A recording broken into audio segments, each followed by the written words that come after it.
Trump mah Bisa. udah jalan buntu, dia sengaja milih jalan yang dia mati atau menang.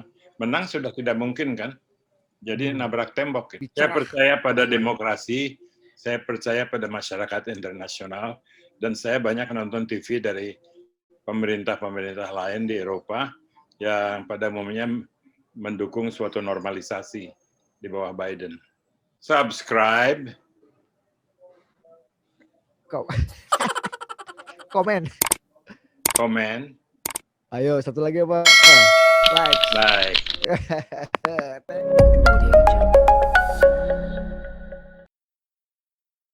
Halo para pemirsa Total Politik dan Perspektif Wimar dimanapun Anda berada. Perspektif Wimar edisi Amerika kembali hadir. Ini kemarin kita sudah tampil dengan edisi live 1,5 jam.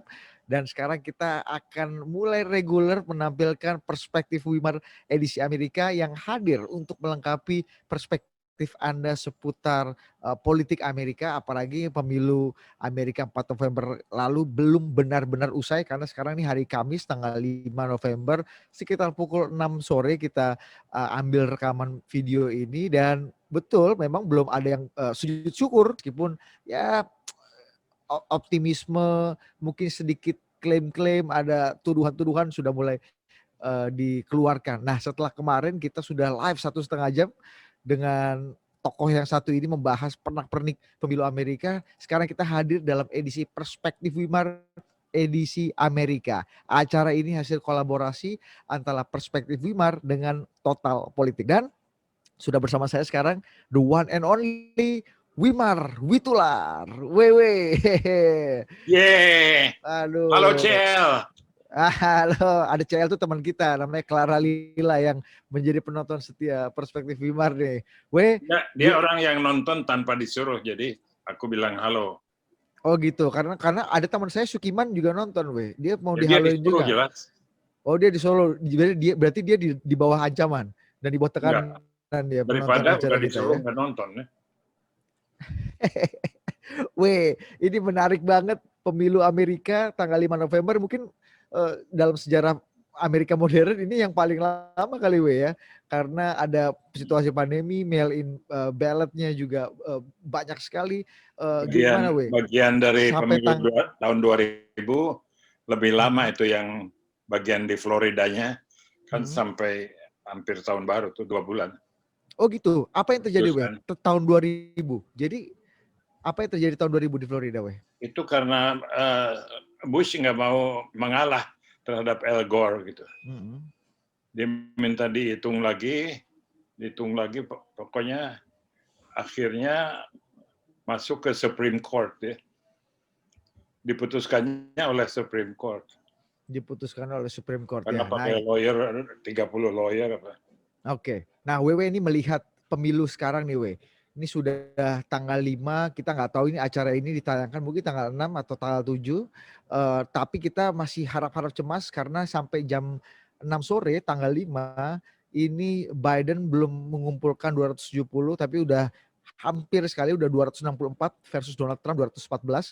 Ada beberapa negara bagian yang masih counting kalau kita lihat Georgia tapi udah hampir selesai 98% Trump, North Carolina juga, Pennsylvania juga begitu Donald Trump dan Nevada kayaknya jadi kunci nih untuk kemenangan Nevada Biden. nggak kunci sih, tapi yang disebut tadi itu kunci itu yang Pennsylvania, yang Michigan, yang apalagi North Carolina, Georgia. North Carolina mungkin karena mereka suaranya besar-besar kan. Kalau Nevada kan cuma 4 electoral vote-nya. Jadi kalaupun dia dapat 4 ya nggak sampai membawa dia lebih dari 270. Oke, apa yang membuat pemilu terlepas dari apapun hasilnya nanti kita akan ketahui apa yang membuat ini betul-betul neck to neck ketat sekali. Ya itu kegigihan masing-masing tim kampanye saya kira. Termasuk ya jenis kegigihannya beda kali. Kalau bagian Trump tuh gigih karena dia tidak menerima hasil kalah dan tidak merasa boleh kalah. Dia punya tuh sampai anjing saya menggonggong. Dia mungkin pendukung Trump karena dia nggak terima Trump dijelek-jelekin sama WW. Terus. Terus sampai sudah mengajukan 3 lawsuit, 3 tuntutan hukum ke Mahkamah Agung, padahal belum ada apa-apa gitu. Padahal bingung, jadi orangnya itu apa yang diisu gitu. Karena belum ada kesalahan apa-apa, cuma lama aja gitu ya. Iya. Lucunya Trump itu di daerah yang dia akan menang, ayo hitung dong suaranya, hitung suara. Di daerah yang dia udah mulai kalah, berhentikan gitu. Jadi sama sekali nggak masuk rasio. Itu jadi makanya yang saya bilang orang yang senang Trump itu orang yang nggak ngerti masalah atau apa gitu ya. Kadrun lah kalau di Indonesia sih. Oke, weh. Ini menarik. Ini artikel yang dilansir Detikcom dari BBC Indonesia boleh ditampilkan. Kita akan lihat. Ini menarik sekali. Judulnya Trump menggugat skenario kiamat yang ditakutkan rakyat Amerika mulai terjadi. Wah, ini skenario kiamat. Karena ada 2 items besar dalam artikel ini. Yang pertama adalah Presiden Trump yang berkuasa penuh atas penyelenggaraan negara. Itu mengatakan bahwa ini penipuan besar-besaran di negara kita ingin hukum digunakan secara tepat, jadi kita akan pergi ke Mahkamah Agung, kita ingin semua pemungutan suara dihentikan. Jadi dia memprotes. Nah, ini sebelum kita tahu apa petitum Trump nanti akan dibawa di Supreme Court, analisa WW gimana? Kenapa Trump mencak-mencak dengan proses pemilu kali ini? Menjaga bola tetap menggelinding. Tidak ada tim lawyernya, tidak dititipi tuntutannya. Pokoknya menuntut aja. Nggak ada kesalahannya di pusat-pusat pemilihan, nggak ada kesalahan yang dikhawatirkan. Weh, ini menarik. Jadi sebenarnya Trump itu sendiri menurut gue nggak jelas apa alasan dia menurut WW dan menurut semua politician termasuk dari Partai Republik nggak jelas. Jadi anehnya ini kan pada saat Trump melancarkan lawsuit itu nggak ada politikus Partai Republik yang mendukung, malah pada menghilang diam-diam gitu. Karena agak malu juga di-expose gitu. Sebaliknya kalau Biden kan nggak menuntut nggak apa-apa, cuman bilang nanti dah kita ngomong gitu, kita ngomong lagi, dia bilang. Saya rasa saya akan menang, tapi saya nggak akan klaim apa-apa. Jadi kalau Biden tidak mengklaim apa-apa. Oke, jadi memang ini untuk membuat bola menggelinding aja, ya. Kalau tadi Wewe sendiri nggak bisa menggambarkan karena memang tidak tergambarkan apa yang akan lawsuitnya Presiden Trump, petitumnya yang akan dibawa ke Supreme Court. Tapi kalau ada analisa dari Miftah Sabri, Pak Mansab, katanya mungkin ada 2 hal yang akan dibawa oleh Trump. Yang pertama persoalan administrasi, karena ini kan mayoritas mail-in ballot-nya mungkin banyak sekali, mungkin terbanyak sepanjang sejarah karena ada pandemi, sehingga masalah administrasi bisa digugat. Misalnya surat suara yang sampainya telat, apakah diterima atau tidak, cara ngepaknya dan macam-macam secara administrasi legal. Yang kedua bisa aja terkait dengan freedom of choice. Siapa yang bisa menjamin orang yang mencoblos atau memilih lewat surat suara atau lewat kartu pos itu dijamin kebebasan memilihnya?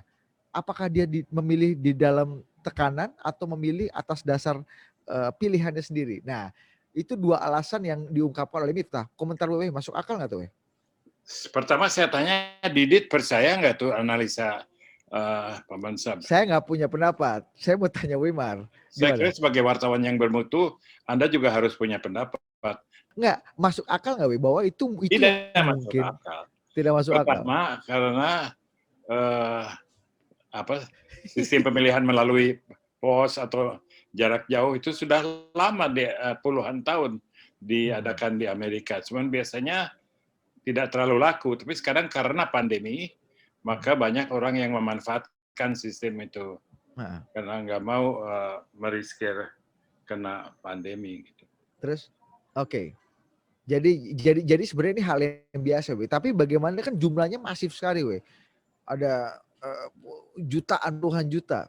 Jadi itu hanya eksis untuk membangkitkan kekesalan saya. Jangan ataupun dong. punya pendapat yang ingin dipertukarkan. Oke. Weh, ini menarik. Ada pernyataan dari Anthony Zurcher yang berkata bahwa pemilu Amerika Dari kini siapa Elton John? Anthony Zurcher. Wewe tahu nggak?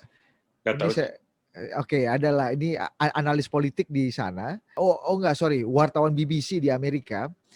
Dia mengatakan bahwa pemilu Amerika kini memasuki skenario kiamat yang ditakuti banyak warga Amerika ketika Presiden Amerika Serikat sendiri dari Gedung Putih memperkeruh penghitungan suara. Bahkan sekarang kalau kita lihat demonstrasi-demonstrasi sudah terjadi di jalanan. Itu sih Gimana? kemarin, bukan sekarang ya. Pada waktu epitafnya Black Lives Matter. Sekarang cuma ancaman demonstrasi.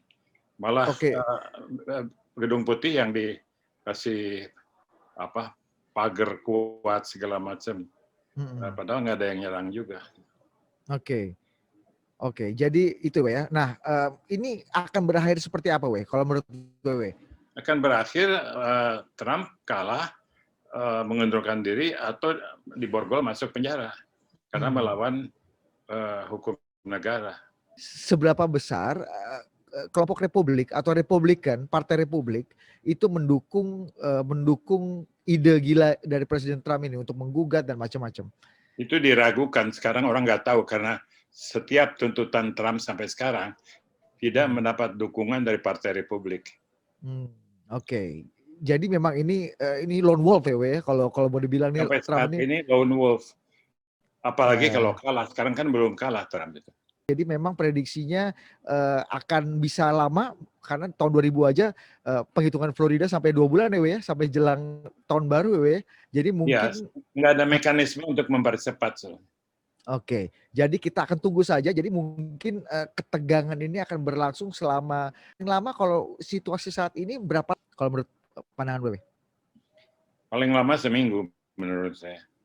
Paling lama seminggu, dan kita nanti seminggu ke depan akan tahu siapakah Presiden Amerika terpilih ya. Kuncinya di negara bagian apa tadi Ya bisa dari Pennsylvania, bisa dari Michigan, bisa dari Wisconsin,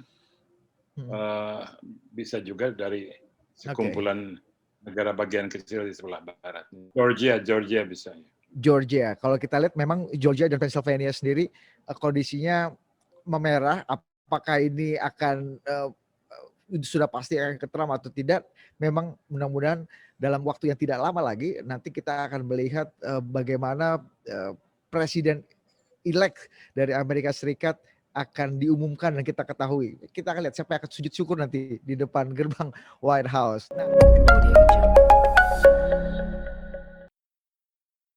Kita masuk ke segmen kedua. Tadi Wewe sudah lihat dan bener ada demonstrasi jadi bukan hanya pada saat Black Lives Matter, tapi yang merespon kekacauan yang dikeluarkan oleh Presiden Trump. Masyarakat sudah mulai bergerak, nih apa nih kacau gitu melihat ini. Kalau melihat demonstrasi yang terjadi, Wewe ada komentar?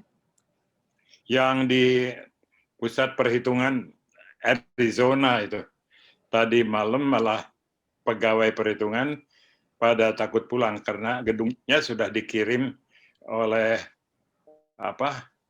National Guard, orang-orang bersenjata karena state itu mengizinkan orang bawa senjata. Jadi pada ngerubung di luar gedung, yang kerja tetap kerja karena mencari deadline, tapi yang sudah selesai mencari exit yang rahasia gitu, yang nggak ketahuan, cuman setelah keluar bercampur dengan mereka. Dan itu aneh juga sebab perhitungan Arizona itu menguntungkan Trump sebetulnya. Makin banyak dihitung, makin nambah suara Trump. Tapi malah diprotes, jadi tidak ada rasionya. Wah, sekarang yang supaya ada rasionya, kita akan menjawab pertanyaan-pertanyaan dari masyarakat yang sudah mampir ke admin Perspektif Wimar edisi Amerika. Yang pertama, pertanyaan dari Mansur nih, bagaimana hubungan Amerika dan Cina bila Biden yang terpilih jadi presiden? Nah, ini pertanyaan dari Mansur, gimana hubungan Amerika dan Cina jika Biden yang terpilih? Kalau sekarang kan kusut nih di bawah Trump. Kalau mau disimpulkan lebih baik ya. Tapi kalau mau dilihat satu persatu, ya Biden akan mencabut usaha-usaha yang memojokkan Cina, walaupun Cinanya sudah dipojokkan. Misalnya kemarin kan Jack Ma mau go public tuh ya, 2 hari sebelum go public dilarang oleh pemerintah Cina. Itu dia nggak senang, padahal nilai go publicnya tuh besar ya. Lupa lagi saya berapa, 34 miliar dolar gitu. Karena dia nggak senang ada orang berjalan sendiri. Cina maunya orang teratur. Nah, itu dia akan lebih senang. Biden tidak akan kerjasama dengan orang Amerika yang tidak menghormati Cina gitu. Terus juga dalam kerjasama pandemi misalnya, Biden akan kerjasama dengan saintis yang juga bekerja di WHO, yang kemarin itu banyak yang dicabut oleh Trump, dan pembiayaan WHO akan dihidupkan lagi. Sekarang kan dicabut tuh pembiayaan. Jadi hal-hal yang menyangkut tata krama internasional tuh akan dikembalikan pada standar yang lebih wajar. Gitu. Jadi Cina bisa berurusan dengan lebih tenang. Karena Amerika juga tahu Cina buat apa dilawan, nanti malah repot urusannya. Kita harus jadi warga negara yang sama-sama menghormati ya. Menurut saya itu prospeknya baik lah. Karena Biden sih kerja sama luar negerinya udah lama sekali. Selama 8 tahun dia anggota Kongres selalu terlibat di urusan luar negeri. Gitu. Oke, Wei. Itu menarik tadi ya. Jadi akan ada tatanan baru hubungan bilateral Amerika dan Tiongkok pasca nanti Biden yang akan terpilih. Kalau Trump ya pasti akan status quo saja, Wei, ya, yang sudah terjadi akan lanjut lagi atau Trump justru malah dia di periode kedua melanjutkan. bisa reconcile. Siapa Trump? Iya. Trump udah jalan buntu, dia sengaja milih jalan yang dia mati atau menang. Menang sudah tidak mungkin kan? Jadi nabrak tembok gitu. Oke. Dan jika nanti kalau Trump menang, pasti kebijakan permusuhannya akan dilanjutkan, Wei, ya? Akan dicoba dilanjutkan, tapi mungkin juga nggak bertahan. Karena orang di Amerika sendiri banyak yang nggak setuju, terutama di tentaranya. Jadi mungkin Trump juga akan jatuh dengan cara lain. Kalau tidak kalah di pemilu, mungkin dia kalah di dalam satu kudeta. Oh, separah itu ya. Oke, yang kemudian ada pertanyaan kedua, Wei, dari Widya Tresna nih, Wei. Dia bertanya, jika Biden menang, apakah deal khusus Pompeo yang datang ke Jakarta akan batal? Ini nyambung dengan penjelasan Wei minggu lalu soal pertemuan Presiden Jokowi dengan Mike Pompeo. Gimana, Wei? Dengan sendirinya semua deal yang dibuat di bawah tangan dan tidak berdasarkan legalitas Deplu yang formatnya diakui itu akan batal dengan sendirinya. Dan Pompeo juga tidak matang datang ke Jakarta, nggak tahu meminta apa dia. Kan dia datang nyelonong lihat kiri kanan, bingung dia. Tidak jelas misinya. Oke, kita akan lihat nanti siapakah dan bagaimanakah ujung dari pemilihan Presiden Amerika kali ini yang ketat, yang menegangkan, dan membuat orang satu dunia, bukan hanya Amerika itu termasuk Wewe, itu harap-harap cemas. Tapi kayaknya Wewe udah lebih tenang sekarang, udah lebih cerah. Saya percaya pada demokrasi, saya percaya pada masyarakat internasional, dan saya banyak nonton TV dari pemerintah-pemerintah lain di Eropa yang pada umumnya mendukung suatu normalisasi di bawah Biden. Oke, kita berharap ada normalisasi tatanan dunia di bawah pemerintahan yang baru. Mudah-mudahan saja kita akan lihat bagaimana kondisinya kalau Biden yang menang. Kalau Trump yang menang ya kita akan melihat dunia yang sama dalam tinggal waktu kita 4 tahun ke depan. Masyarakat Indonesia dari kadrun-kadrun yang gagal percaya pada perkembangan yang rasional dan bikin kacau dengan pasang-pasang artikel di Detik News dan sebagainya. Kita jangan jadi negara kelas 2. Udah pandeminya paling gawat, udah pihak yang salah, udah anchor-nya juga setengah-setengah gitu.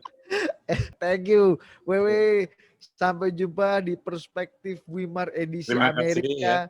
Minggu depan kita akan mengulas banyak lagi sejarah-sejarah, pop culture, dan pastinya perkembangan pemilu Amerika yang agak sulit kalau Anda hindari dan Anda lupakan untuk saksikan. Thank you, sampai jumpa. Terima kasih.